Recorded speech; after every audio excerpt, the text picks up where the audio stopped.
Hello guys, in this video I'm going to show you how to create a shopping list on the Pregnancy Plus application.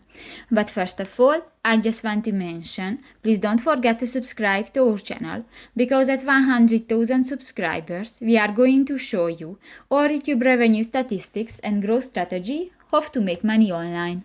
So let's jump into it. First of all, open the application on your device.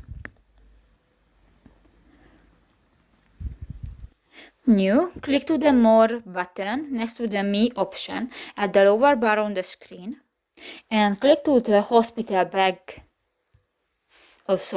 So go to the Shop button next to the hospital bag option, and here you can select different options, for example the baby care, bottle feeding, changing, clothing, furniture. For example, click the furniture and you can select dresser, high chair and others. And if you want to add one, just click to the plus icon and done. So that's pretty much it for this video guys. See you in the next one. Bye bye.